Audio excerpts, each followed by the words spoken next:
नमस्कार दोस्तों, स्वागत है आपका हमारे YouTube चैनल ज्ञान गंगा में।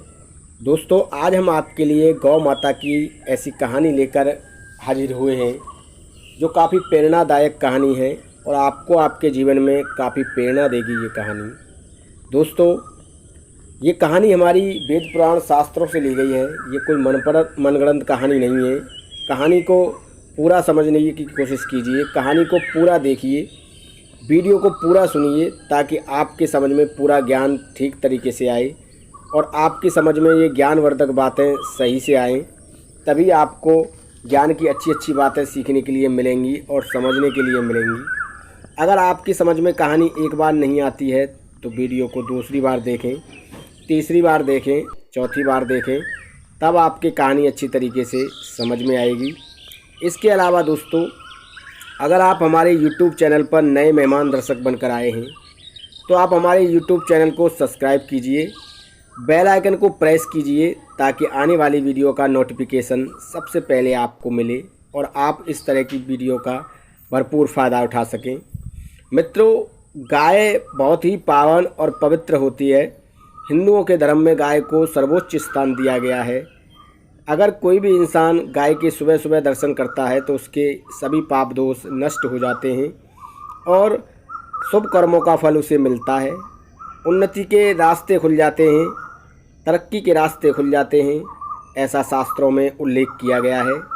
गाय का जन्म समुद्र मंथन के दौरान हुआ था। 14 रत्न समुद्र मंथन के दौरान निकले थे। उनमें से एक रत्न गाय है, गौ माता है, जो कि हम सब के बीच में धरती पर निवास करती है।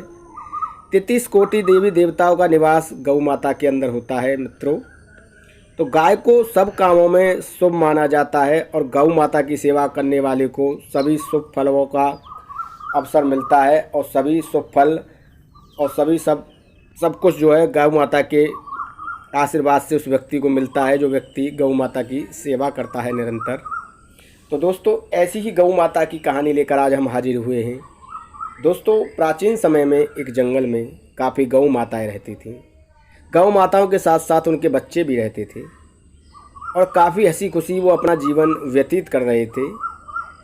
जब वो अपना समय व्यतीत कर रहे थे तो गौ माताओं के जो बच्चे थे उनको एक कुत्ता जो था प्रतिदिन परेशान करता था। गौ माता के बच्चों को एक कुत्ता जो है अपना निवाला बना लिया करता था, क्योंकि दोस्तों आप जानते हैं कि कुत्ता जो होता है वो गलत प्रवृत्ति का होता है। उसे भी कितना भी समझा लो पर वो कोई बात समझ के राज़ी नहीं होता है और कुत्ते की दुम को कितना भी सीधी कर लो वो टेढ़ी की टेढ़ी ही रहती है। सभी गौ माताएं काफ़ी परेशान थीं उस कुत्ते की इस आदत से। वो कुत्ते को काफ़ी समझाने की कोशिश करती थीं पर वो कुत्ता किसी की कोई बात समझ के राज़ी नहीं था। वो गौ माता के बच्चों को अक्सर परेशान किया करता, उन्हें काट लेता, उन्हें खा जाता, उन्हें मार देता और गौ माताएं उस कुत्ते की इस हरकत से काफ़ी परेशान हो चुकी थीं, काफ़ी मायूस हो चुकी थीं, काफ़ी दुखी हो चुकी थीं। तब एक दिन सभी गौ माताओं ने विचार बनाया कि ये कुत्ता अपनी आदत से बाज नहीं आएगा और ये हमारे बच्चों को प्रतिदिन खा जाता है, परेशान करता है। हम ऐसा करते हैं कि इस स्थान को छोड़कर किसी अन्य स्थान पर चले जाते हैं और वहाँ पर अपना समय व्यतीत करेंगे। गौ माताएं सभी राज़ी हो जाती हैं और गौ माताएं एक स्थान को छोड़कर दूसरे स्थान पर चली जाती हैं। तो वो कुत्ता जो था दुष्ट प्रवृत्ति का, वो भी गौ माताओं के पीछे पीछे चला जाता है, क्योंकि कुत्ते की दुम को कितना भी सीधा कर लो वो टेढ़ी की टेढ़ी ही रहती है। तो वो भी गाँव के बच्चों को खाने के लिए, परेशान करने के लिए उनके पीछे पीछे चला जाता है और जिस स्थान पर गाय जाकर रहने लगी थी उसी स्थान पर वो कुत्ता जो है पहुंच जाता है और फिर से गौ माताओं के बच्चे को परेशान करने लगता है, उन्हें काटने लगता है, खाने लगता है। गौ माताएं उसकी इस हरकत से काफ़ी परेशान हो चुकी थी, काफ़ी मायूस हो चुकी थी। तब गौ माताएं एक दिन बैठकर विचार विमर्श कर रही थीं कि इन कुत्तों से कैसे छुटकारा पाया जाए। ये कुत्ता जो है काफ़ी दुष्ट प्रवृत्ति का है। हम एक स्थान को छोड़कर दूसरे स्थान पर आ चुके हैं, फिर भी ये कुत्ता हमारा पीछा नहीं छोड़ता है, हमें परेशान करता रहता है, हमारे बच्चों को काटता रहता है। तभी उनमें एक बुजुर्ग गौ माता थी। वो बुजुर्ग गौ माता ये कहती है कि बहनों, आप चिंता मत करो, मेरा एक शेर पुत्र है, शेर पुत्र हमारी इस समस्या का समाधान करेगा और इस दुष्ट कुत्ते को वो सबक सिखाएगा, मैं ऐसा मानती हूँ। तो और गौ माताएं जो थीं वो कहती हैं, बहन बात तो आपकी सही है, पर शेर तो कुत्ते से भी ज़्यादा खतरनाक होता है। क्या वो हमारी रक्षा करेगा, हमारे बच्चों की? क्या इस कुत्ते से हमें मुक्ति दिला सकता है? तब वो बुजुर्ग गौ माता कहती है कि बहनों, आप मेरे पुत्र को नहीं जानती हो। मेरा पुत्र काफ़ी दयावान है, मेरा पुत्र काफ़ी अच्छा है। एक समय जब उसकी माँ गुजर गई थी तो उसे मैंने ही अपना दूध पिलाकर बड़ा किया था और वो तब से मुझे अपनी माँ मानता है। अगर मैं आवाज़ लगाऊंगी तो वो मेरी मदद के लिए दौड़ा चला आएगा। तो जो अन्य गौ माताएं थीं वो इस बात पर सहमत हो जाती हैं और कहती हैं कि ठीक है, हम सहमत हैं, आप अपने पुत्र को आवाज़ दीजिए, आप अपने पुत्र को बुलाइए, हम आपके पुत्र को देखना चाहते हैं। आपके पुत्र की मदद से हमारा जीवन अगर धन्य हो जाए तो इससे भला और अच्छा हो भी क्या सकता है।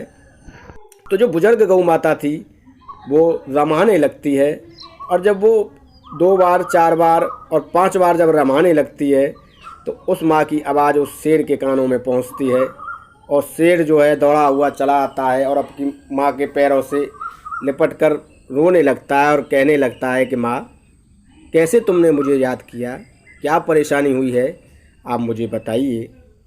तब वो सभी गौ माताएं अपनी व्यथा उस शेर को बताती हैं। वो शेर कहता है कि ठीक है, आप मुझे उस कुत्ते को दिखाइए, वो कौन है, मैं उसकी अकल अभी ठिकाने लगा दूंगा।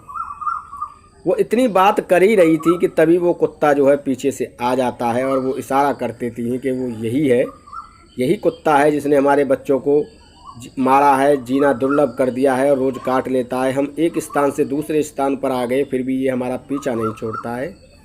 तब वो शेर उस कुत्ते पर झपट्टा मारता है और उसके अपने जबड़ों में उस कुत्ते को दबा लेता है। तो उस कुत्ते का दम निकलने लगता है और वो चीखने चिल्लाने लगता है कि अब मैं अपनी जान कैसे बचाऊं। और वो शेर से विनती करने लगता है कि भाई मुझे छोड़ दो, अब मैं आगे इन्हें कभी परेशान नहीं करूंगा, कभी मैं इन्हें नहीं सताऊंगा।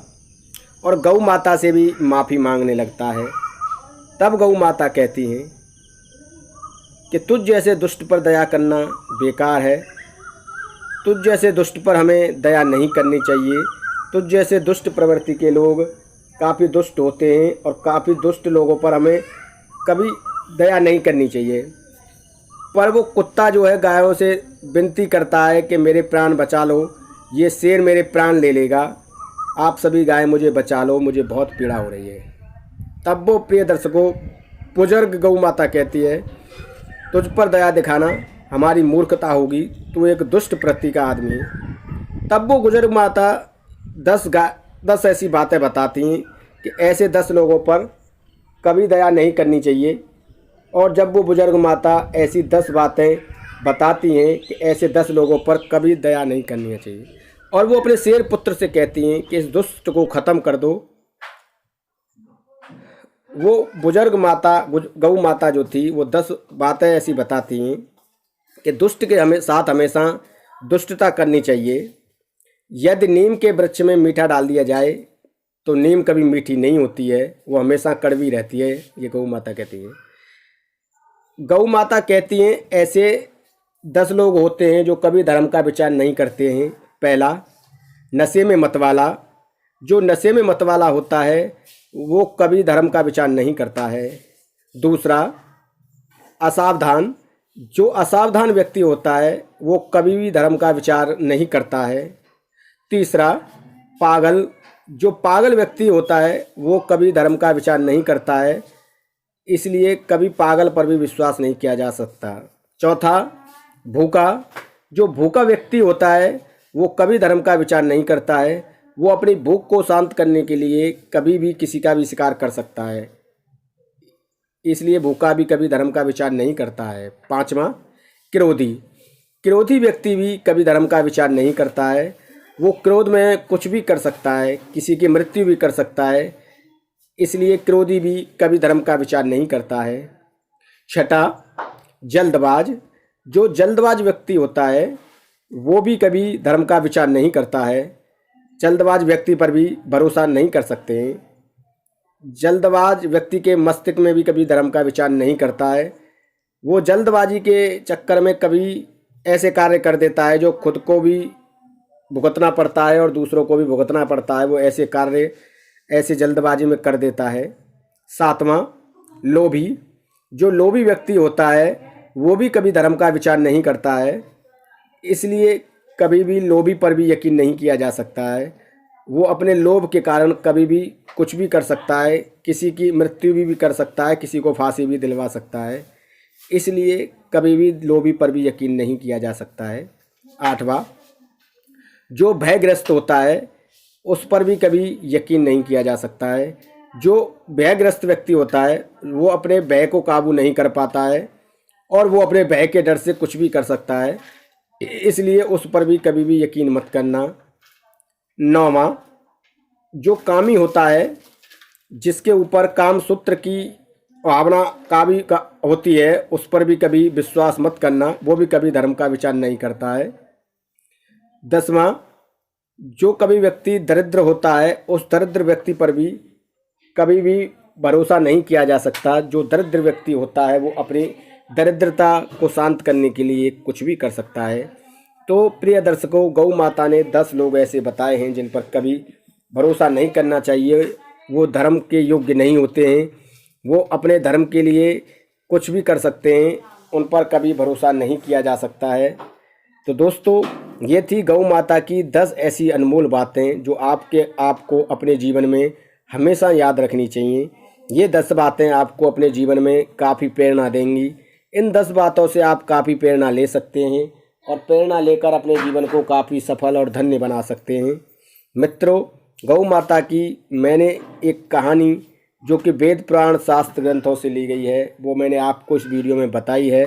काफ़ी प्रेरणादायक कहानी है। इस कहानी से आप प्रेरणा लेकर अपने जीवन को धन्य बना सकते हैं, अपने जीवन को अच्छा बना सकते हैं, अपने भविष्य को उज्जवल बना सकते हैं, अपने बच्चों को सही रास्ते पर ला सकते हैं, अपने बच्चों को अच्छे संस्कार दे सकते हैं आप इस कहानी को देख कर सुनकर। दोस्तों, अगर कहानी पसंद आई हो तो अपने सगे संबंधियों में शेयर कीजिए, अपने पास पड़ोसियों में शेयर कीजिए, अपने घर परिवार में शेयर कीजिए। और अगर आप हमारे YouTube चैनल पर नए मेहमान दर्शक बनकर आए हैं तो आप हमारे YouTube चैनल को सब्सक्राइब कीजिए, बेल आइकन को प्रेस कीजिए ताकि आने वाली वीडियो का नोटिफिकेशन सबसे पहले आपको मिले और आप इस तरह की वीडियो का कहानियों का भरपूर फ़ायदा उठा सकें और अपने जीवन में ज्ञानवर्धक बातें अर्जित कर सकें। दोस्तों, उम्मीद करता हूँ वीडियो में दी गई जानकारी आपको अच्छी लगी होगी और आपको वीडियो भी अच्छा लगा होगा।